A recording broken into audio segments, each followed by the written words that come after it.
চুমুকে। Ramp model হিসেবে যার যাত্রাটা শুরু এবং পরবর্তীতে যিনি অভিনয় জগতে আসেন এবং তারপরে সিনেমা জগতে এখন সিনেমাতে মাতিয়ে বেড়াচ্ছেন এবং তার হিটের সিনেমা তিনি উপহার দিচ্ছেন এবং দর্শকদের মন ইতিপূর্বে জয় করেছেন। অনেকগুলি শিল্পীদের সাথে তিনি কাজ করেছেন এবং ঈদে তাকে না পেলে আসলে ঈদ জমে না। আমাদের মাঝে আজ উপস্থিত রয়েছেন আপনার আমার সকলের পছন্দের জনপ্রিয় অভিনয় শিল্পী নীরবকে। শুভ সকাল ভাইয়া, কেমন আছেন? শুভ সকাল, আলহামদুলিল্লাহ খুব ভালো আছি। ঈদ মোবারক। ঈদ মোবারক। জি, আপনাকে পেয়ে বেশ ভালো লাগছে। ঈদের এই সময়টাতে আসলে ঢাকাই সিনেমার যাদের অবিচ্ছেদ্য অংশ হিসেবে প্রতিনিয়ত কেউ না কেউ থাকে এবং আপনিও তার মধ্যে অন্যতম।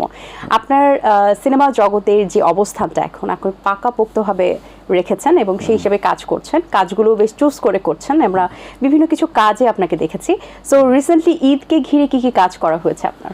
ঈদকে ঘিরে আসলে ওইভাবে তো প্ল্যানিং সবসময় থাকে সিনেমা কেন্দ্রিক। সো সিনেমা কেন্দ্রিক কাজগুলোর মধ্যে আমাদের দুটো কাজের একটা চলছিল, প্রিপারেশন চলছিল। সেটা হচ্ছে শিরোনাম, একটা হচ্ছে অনেক বিশ্বাস পরিচালিত একটি ছবি, যেটার পোস্টার অলরেডি ফার্স্ট লুক এবং আরও অনেক কিছু সোশ্যাল মিডিয়ায় এসেছে। আর এর আগে আমরা জানুয়ারি, ফেব্রুয়ারি, মার্চ এরকম টাইমে আমরা করেছিলাম, গোলাপ নামের একটা ছবি করেছিলাম। ছবি মানে ফার্স্ট লুক প্রকাশ করেছিলাম। সেটা হচ্ছে শামসুল হুদা পরিচালিত এবং আমি আর পরিমণি। সো সেটাও আমার কাছে মনে হয় যে দর্শক যারা সোশ্যাল মিডিয়ার যারা ইউজার তারা অনেক সুন্দর করে পছন্দ করেছে। আর ঈদকে ঘিরে তো হয় যে ঈদ মানে তো আসলে মানে ঈদের যে ছুটিটা, এবার ঈদ 10 দিনের ছুটি। সো এই 10 দিনের ছুটিটাকে উপভোগ করে নেওয়ার জন্য আসলে চলচ্চিত্রের কোনো বিকল্প নেই। আর যেহেতু আমি ফিল্মের মানুষ এবং যারা চলচ্চিত্রকে ভালোবাসে তারা তো আসলে কোনো কিছু মিস করুক আর না করুক, মানে ঈদের ছবিটা মিস করতে চায় না। আমরা তো আপনাকে প্রতিনিয়তই দেখেছি একটু হিরো আঙ্গিকেই দেখেছি, স্মার্ট হিরো, খুব সুদর্শনভাবে নিজেকে উপস্থাপন করতে। কিন্তু আমরা যদি শিরোনাম সিনেমার পোস্টারের কথা একটু বলি, সেখানে আপনাকে একদম ভিন্ন আঙ্গিকে দেখা যাচ্ছে এবং আসলে খুব বোঝার একটা ব্যাপার, একটা রহস্যজনক একটা ব্যাপার। আসলে কি আমরা দেখতে চলেছি বা কি আছে এই মুভিতে, এই যে একটা রহস্য তৈরি করা একটা পোস্টার মাধ্যমে এবং দর্শকরা সেটাকে প্রচুর শেয়ার করেছে, এটাও আমরা দেখেছি এবং দর্শকদের মধ্যে একটা অনুভূতি কাজ করছে যে এইবার কি হচ্ছে, আমরা নীরবকে এবার কি আঙ্গিকে দেখতে পারবো। সো এই ধরনের ইমেজ যে তৈরি করার একটা ব্যাপার ঈদের সময়টাতে, এটা আপনি কতটুকু এনজয় করেন? না, সবচেয়ে বড় কথা হচ্ছে বর্তমান ছবির যে মানে এখনকার যে প্রেক্ষাপট, সেখানে আপনি দেখবেন যে হলিউড থেকে শুরু করে বলিউড থেকে শুরু করে মানে সব জায়গাতে মানে এখন চেঞ্জ করে নিজেকে উপস্থাপন করার জায়গাটাকে চায় সবাই। এবং সেটা মানে টম ক্রুজ থেকে শুরু করে, টম হ্যাঙ্কস থেকে শুরু করে, মানে আপনি যদি এই দিকে চায়না, তারপরে আপনি কোরিয়ান, মানে যে কোনো বেল্টে আপনি যদি দেখতে চান তখন দেখবেন যে সেই ক্ষেত্রে আর্টিস্টদের যে গেট আপ, সেট আপ বা বডি ল্যাঙ্গুয়েজ বা গল্প বলার ধরনটাকে অনেক চেঞ্জ করে ফেলেছে। লাইক আগে খুব সুটেড বুটেড একটা থাকতো, সো সেটা নিজেকে ভেঙে কিভাবে অন্যভাবে নিজের কালচারটাকে ঠিক রেখে কিভাবে অন্যভাবে উপস্থাপিত হওয়া যায় সেটাকে প্রচেষ্টাটা বেশি। ঠিক সেই জায়গা থেকে আমিও আমার বহুবার ট্রাই করেছি এবং সেটা আমি অমানুষের যখন আমি করেছিলাম অনন্য মামুনের সাথে, তখন একভাবে চিন্তা করেছিলাম। তারপরে আমি যখন ক্যাসিনো করেছিলাম তখন একভাবে চিন্তা করেছিলাম। তারপরে আমি যখন আব্বাস ছবিটা করি তখন একদম ওল্ড টাউন বেস একটা ক্যারেক্টার, ওল্ড টাউনের জামা কাপড় থেকে শুরু করে সব কিছু কেমন হবে সেটা একটা মূল দেখানোর একটা ব্যাপার ছিল। তারপরে যে গোলাপের যে পোস্টারটা, সেই ক্ষেত্রেও আসলে সবাই অনেক মানে প্রশংসা দিয়েছে। ঠিক তেমনি অবশ্যই মানে শিরোনামটাও একটা রহস্য রেখে তারপরে আসলে পোস্টারটা করা। সো এখানে আমি বলবো যে একদম একটা ফ্ল্যাট লুক। এবং আমি আমাদের যখন পোস্টারটা দেয়া হয় তখন অনেকজন দেখলাম যে এসে নেগেটিভলি কমেন্ট করেছে যে মানে এরকম একটা পোস্টার, কোনো এক্সপ্রেশন নাই, মানে কিচ্ছু নাই এটার মধ্যে, মানে এরকম শুধু শুধু বড় বড় চুল রেখে শুধু এভাবে ফ্যাল করে তাকানো, একটা তাও আবার তাকানোর মধ্যে সে কেন চশমা পরা, অন্য কোনো কিছু নাই, মানে তাকানোর মধ্যে সেটা রাগ নাকি খুশি নাকি, এইটাই একটা রহস্য আসলে যে কি বোঝাতে যাচ্ছে। একদম ফ্ল্যাট একটা লুক এবং দেখে মনে হচ্ছে এভাবে পাসপোর্ট সাইজের একটা ছবি তোলা, ওরকম একটা পাসপোর্ট সাইজের ছবি তোলা। সো আমার কাছে ডেফিনেটলি মনে হয় যে এই রহস্যটা যাতে ভাঙতে চায় যাদের মধ্যে কিউরিওসিটিটা জাগে, এই কিউরিওসিটি জাগার জন্য হচ্ছে হলে গিয়ে ছবি দেখবে, এবং দেখলে তখন এটা একটা অন্য একজন ইব্রাহিমকে দেখতে পাবে। আচ্ছা, সো এটা থেকে বোঝা গেল যে আসলে নায়ক নীরব তার কমেন্টগুলো পড়ে থাকেন, আসলে দর্শকরা হয়তো জানতেন না, আজকে জানবেন যে দর্শকদের আরেকটা জানার আগ্রহ থাকে যে সেলিব্রিটিদের পার্সোনাল লাইফ নিয়ে, তারা কি করছেন, কোথায় যাচ্ছেন, তাদের লাইফ তারা কিভাবে ডিল করছেন। সো এই যে পার্সোনাল যে একটা জানার আগ্রহ দর্শকদের, এই ব্যাপারটি আপনি কিভাবে দেখেন? না, এটা তো কিউরিওসিটি থেকে মানে সবার জানার ইচ্ছা থাকেই। একজন মানুষের সাথে একজন মানুষের যখন সম্পর্ক হয়, সম্পর্ক জায়গাটা কি হয়, একজনের মধ্যে কিন্তু মিউচুয়াল গল্প, তার সাথে শেয়ারিং, তার সাথে দুঃখ কষ্ট অনেক কিছু শেয়ার করে। তখন কি হয়, ওই মানুষটাও হয়তো অনেক কিছু শেয়ার করে, তখনই কিন্তু একটা মানুষ আপন হয়, সো পছন্দের মানুষ হয়। কিন্তু এই আমাদেরকে যে পছন্দ করাটা, আমাদেরকে পছন্দ করে কিন্তু কোনো আন্ডারস্ট্যান্ডিং ছাড়া, কোনো মিউচুয়াল গল্প ছাড়া, কোনো দেখা সাক্ষাৎ ছাড়া, সো এই যে ভালোবাসাটা, এটা কিন্তু একদম নিঃস্বার্থভাবে ভালোবাসা। সো এই নিঃস্বার্থ ভালোবাসার মধ্যেও তাদের মধ্যে যে কিউরিওসিটি থাকবে, এটাই স্বাভাবিক, এবং এটাকে তো আমি খুবই পজিটিভলি দেখি। এবং ভালো না বাসলে মনে করেন এটা একটা ব্লেসিং, মানে আল্লাহ একটা ব্লেসিং না থাকলে তো এটা কখনোই সম্ভব না।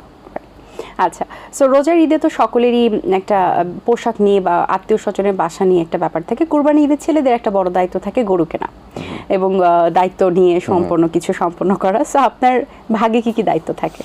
আমার ছোটবেলা থেকেই একদম আমি বাসার যেহেতু সবার ছোট, সবসময় আমার দায়িত্ব থাকতো গরু কেনা, এবং মানে গরু কেনা না থাকলেও গরু কিনে তারপরে ঈদের দিন নিচে থেকে সব কিছু সেট আপ করা, দেখা শোনা, তারপরে কাটাকাটি ঠিক মতো হচ্ছে কিনা, কষাই ঠিক মতো করছে কিনা, তারপরে সেটা উপরে আসতেছে কিনা ঠিক মতো, সব কিছুই আমাকে দেখতে হতো। সো এটা এখন আমাকে তাই করতে হয়, এবং এটা একদম ফ্যামিলি একটা ট্রেন্ডের মতো হয়েছে। আর যেহেতু আমরা 3 ভাই 1 বোন, সো হাটে যাওয়ার পর কোনো মজার ঘটনা কখনো ঘটেছে কিনা কিনতে গিয়ে, যে কোনো দর্শক বা ভক্ত পছন্দ করেছে?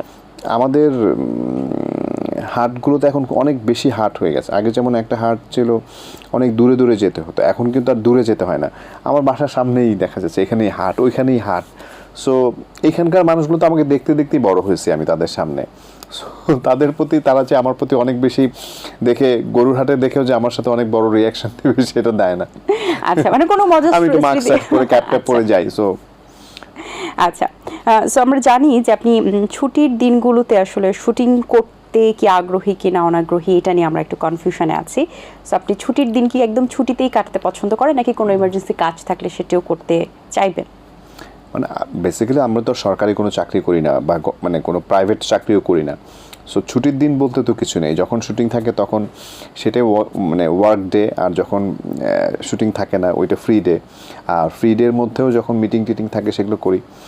আর মিটিংটার যদি কোনো চেঞ্জ করা কোনো প্ল্যানিং থাকে, আজকে করব না কালকে করব, অবশ্যই সেটা করি। এবং বাট আমার কাছে মনে হয় যে আড্ডাবাজিটা, তারপরে ফ্রেন্ডসদের সাথে গল্প করা এবং এই অনেক কিছু শেয়ার করা, এগুলো অনেক এনজয় করি আমি।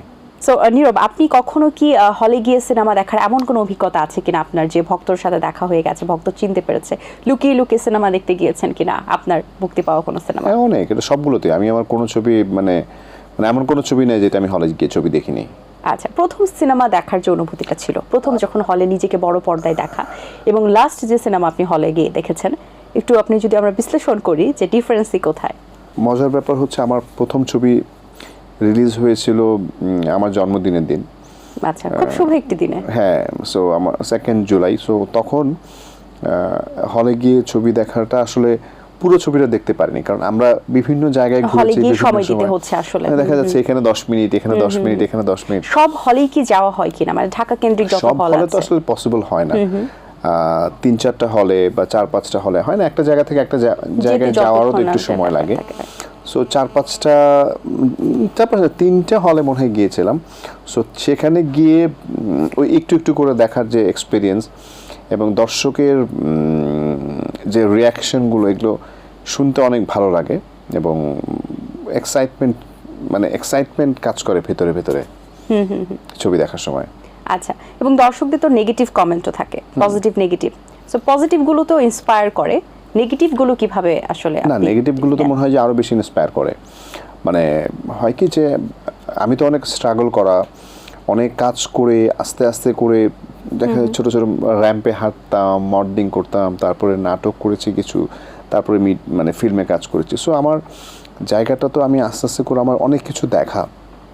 সো যদি একটা নেগেটিভ কমেন্ট যদি আমি পাশ থেকে শুনি, আসলে আমার কাছে খুব বেশি অবাক লাগে না, কি এরকম বললো, এরকম না। এটা তো আমি হয়তো ও যেটা বলেছে সেম জিনিসটা আমি যখন এডিটিং বা ডাবিংয়ে বা অন্য মানে পোস্ট প্রোডাকশন কোনো না কোনো, আমার নিজের কাছেও এই প্রশ্নটাই মনে হচ্ছিল, এই জায়গাটা যদি এরকম করতে পারতাম বা এই জায়গাটা যদি এটা হতো তাহলে আরও অনেক ভালো লাগতো। সো তখন কিন্তু মিলে যায়, কারণ আমরা তো এখন আসলে আমাদের কাজ নিয়ে অনেক বেশি জাজমেন্টাল, আমরা অনেক জাজমেন্টাল না হলে নিজেকে মানে next up to the mark যে হওয়ার যে ব্যাপারটা সেটাকে আসলে পসিবল হবে না। সো আমরা নিজেকে অনেক বেশি খুঁতখুতামি করে আসলে চাই যে ভালো কিছু করার জন্য, তো ওইটা থাকবেই। তো আপনার জীবনের এমন কোনো স্টোরি বা এমন কোনো কথা যেটা আসলে আপনার কাছে মনে হয়েছে যে এই কথাটা আপনার লাইফে চেঞ্জ করে দিয়েছে, বা আপনি আপনার লাইফের এক্সপিরিয়েন্স থেকে আপনার যে স্ট্রাগলের জায়গা থেকে কী শিখতে পেরেছেন, নিজেকে ওই কোন কথাটা দিয়ে সবসময় ইন্সপায়ার করেন? আমি আমার প্রথম ছবি মন যেখানে হৃদয় সেখানে, তখন আমি সাকিব ভাইয়ের সাথে, মানে আমি সাকিব ভাই, অপু বিশ্বাস আর মানে শাহিন সুমন পরিচালিত একটি ছবি, এই ছবিটা শুটিং করেছিলাম। তখন সাকিব ভাইয়ের একটা আমাকে কথা বলেছিল, বাট ওই কথাগুলো তো নিশ্চয়ই এখন আর বলবো না। সো সাকিব ভাই আমাকে শুটিং শেষ করে আমরা রাতের বেলা আমাকে বললো যে তুমি মানে কোথায় উঠেছো। পরে আমি বললাম যে ভাই আমি এই হোটেলে উঠেছি। পরে হোটেলে থেকে পরে আমি ওনার রুমে গিয়ে ওনার সাথে কথা বলছি, যেহেতু আমার সাথে ওই দিন প্রথম দেখা, যেদিন শুটিং করি সেদিন প্রথম দেখা, এবং গিয়ে উনি আমাকে অনেক কিছু বোঝালেন। এবং আমি মানে এখনও অনেক সময় তার ওই কথা মনে পড়ে যে হ্যাঁ, সে আসলে যেগুলো বলেছে মানে এটা রিয়েলিটি, আসলে রিয়েলিটি এবং খুব বাস্তবসম্মত যে হ্যাঁ এরকমই এটা হওয়া উচিত। সো স্ট্রাগলিং জায়গাটা থেকে আমার মনে হয় যে ঠিক আছে, এটা আসলে অনেক একটা শিক্ষণীয় একটা বিষয়। আমাদের বাড়ি ফিরে যেতে হবে। অসংখ্য ধন্যবাদ আপনাকে, খুব সুন্দর একটি সময় কেটেছে ঈদের এই সময়টাতে। স্পেশালি যাবার আগে দর্শকদের উদ্দেশ্যে একটু কিছু বলুন। এটিএন বাংলা পর্দায় যারা দেখছেন তাদের সবাইকে বলবো মানে অবশ্যই হলে গিয়ে ছবি দেখবেন। এবার ঈদে যেই ছবিগুলো রিলিজ হয়েছে সবগুলো ছবি হলে গিয়ে না দেখলে আমরা ইন্সপায়ার হই না। এবং এটিএন বাংলার সকল দর্শককে ঈদ মোবারক। দর্শক, আশা করছি আজকের আয়োজন আপনাদের ভালো লেগেছে। আজ এই পর্যন্ত। আমার আজকের এই সুন্দর ড্রেসটি স্পন্সর করেছে আনসারা। সবাই ভালো থাকবেন, সুস্থ থাকবেন এবং এটিএন বাংলার সাথেই থাকবেন। সবাইকে আবারও ঈদ মোবারক। দিন আসে দিন যায়, সময়টা চলে যায়, তবু আছি এই বেশ ভালো। জীবনটা রঙময়, যেভাবেই হওয়া চাই, নয় কভু সাদা কালো। এই আশাতে স্বপ্ন ভাসে, সুখ হাসে চোখে মুখে, চায়ের চুমুকে।